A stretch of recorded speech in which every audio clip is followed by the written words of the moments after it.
A origem do pecado. Quando alguém for tentado, jamais deverá dizer: estou sendo tentado por Deus, pois Deus não pode ser tentado pelo mal, e a ninguém tenta. Cada um, porém, é tentado pela própria cobiça, sendo por ela arrastado e seduzido. Então a cobiça, tendo engravidado, dá à luz o pecado, e o pecado, após ter se consumado, gera a morte. Tiago, capítulo 1, do verso 13 ao verso 15.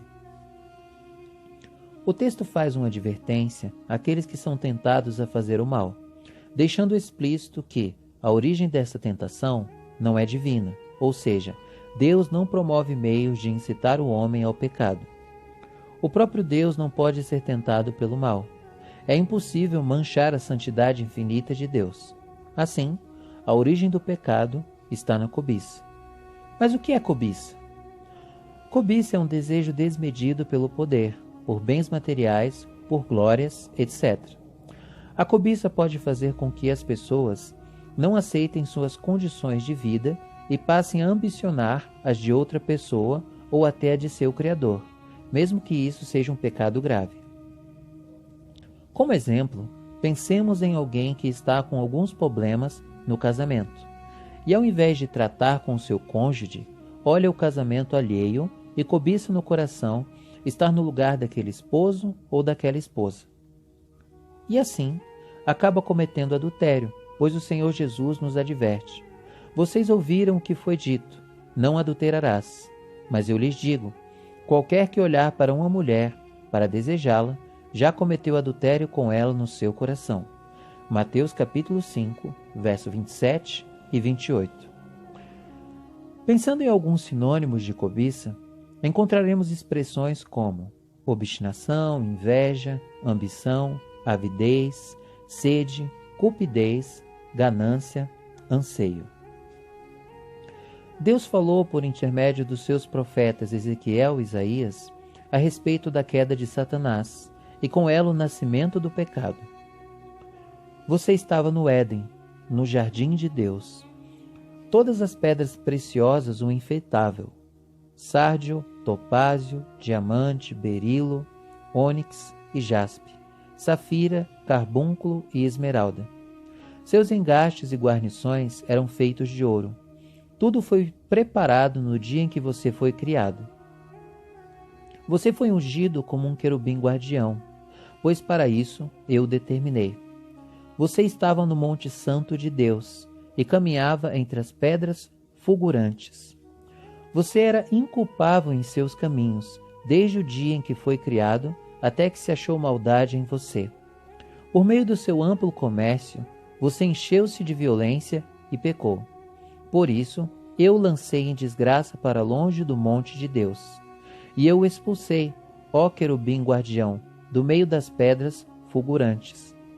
Seu coração tornou-se orgulhoso por causa da sua beleza, e você corrompeu a sua sabedoria, por causa do seu esplendor.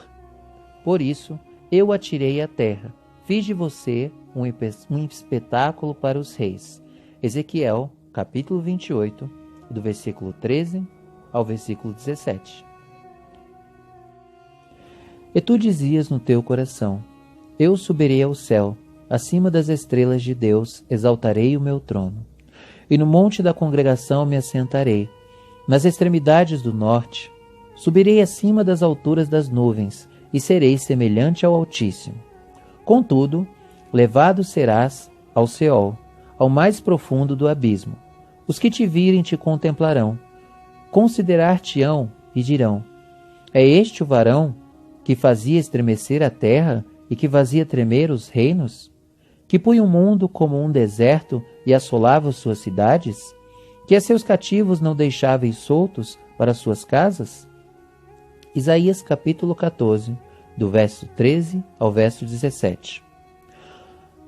O pecado de Satanás se originou graças ao seu olhar para si mesmo, se ensoberbecendo por ter sido criado tão belo, revestido de todas as pedras preciosas e por ser o querubim guardião. Ao invés dele glorificar seu Criador, ele glorificou a criação, ou seja, ele glorificou a si mesmo.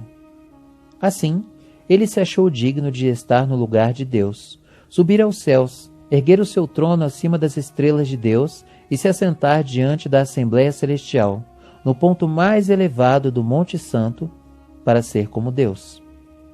Ele então usa o que o fez transgredir contra Deus para enganar Eva. Ora, a serpente era o mais astuto de todos os animais selvagens que o Senhor Deus tinha feito. E ela perguntou à mulher: foi isto mesmo que Deus disse? Não comam de nenhum fruto das árvores do jardim?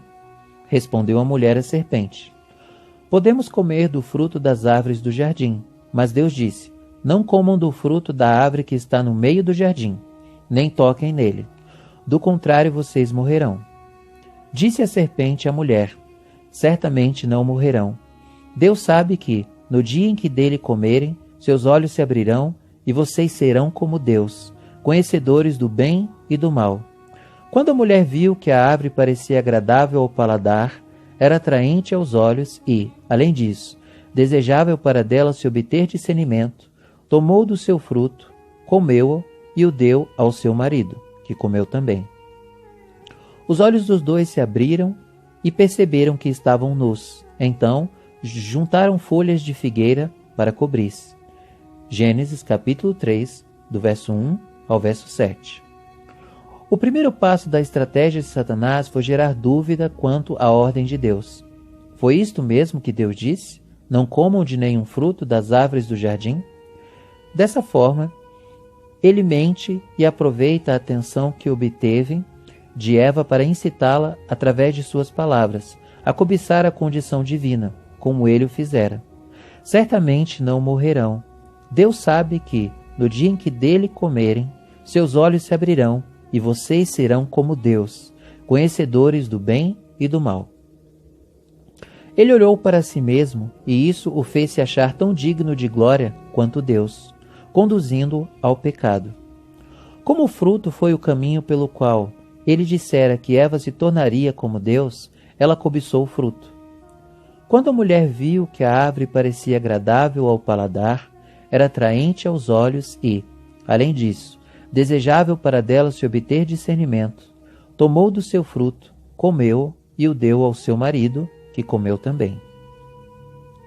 A Bíblia relata que, após o pecado, o mundo passou a pensar segundo o que Satanás incitou no Éden. Sabemos que somos de Deus e que o mundo todo está sob o poder do maligno. 1 João, capítulo 5, verso 19. Não amem o mundo, nem o que no mundo há. Se alguém amar o mundo, o amor do Pai não está nele. Pois tudo o que há no mundo, a cobiça da carne, a cobiça dos olhos e a soberba da vida, não provém do Pai, mas do mundo. 1 João, capítulo 2, verso 15 e 16. Os sentimentos mundanos descritos no texto anterior são exatamente os mesmos que o inimigo de nossas almas tem usado por toda a história para nos afastar de Deus. Quando a mulher viu que a árvore parecia agradável ao paladar, a cobiça da carne, e era atraente aos olhos, a cobiça dos olhos, e além disso, desejável para dela se obter discernimento, soberba da vida, tomou do seu fruto, comeu-o e o deu ao seu marido, que comeu também. Portanto, aquele que se rebelou contra o Criador trabalha desde sua transgressão para incitar todos a cobiçarem, e assim ficarem cegos às verdades divinas. Ele sabe que a cobiça gera o pecado. Dessa forma, Satanás luta para afastar as pessoas do caminho de redenção que nosso Deus amoroso e misericordioso nos proveu. O inimigo de nossas almas segue agindo de modo a provocar a cobiça da carne, a cobiça dos olhos e a soberba da vida. Sabendo que o sistema de pensar mundano é segundo o caminho da transgressão que Satanás incitou em nossos primeiros pais, Adão e Eva, busquemos olhar para as Escrituras e obtermos orientações para estarmos aptos para discernir o certo e o errado. Usemos, como Jesus ao ser tentado, a infalível palavra de Deus. Então Jesus foi levado pelo Espírito ao deserto para ser tentado pelo diabo. Depois de jejuar 40 dias e 40 noites, teve fome. O tentador se aproximou dele e disse: Se você é o Filho de Deus, mande que essas pedras se transformem em pães. Jesus respondeu: Está escrito: Nem só de pão viverá o homem, mas de toda palavra que procede da boca de Deus. Então o diabo levou-o à cidade santa, colocou-o na parte mais alta do templo e lhe disse: Se você é o filho de Deus, jogue-se daqui para baixo, pois está escrito: Ele dará ordens a seus anjos a seu respeito, e com as mãos deles o segurarão, para que você não tropece em alguma pedra. Jesus lhe respondeu: Também está escrito: Não ponha à prova o Senhor, o seu Deus. Depois o diabo o levou a um monte muito alto e mostrou-lhe todos os reinos do mundo e o seu esplendor. E lhe disse: Tudo isso lhe darei, se você se prostrar e me adorar. Jesus lhe disse: Retire-te, Satanás, pois está escrito: Adore o Senhor, o seu Deus, e só a ele preste culto.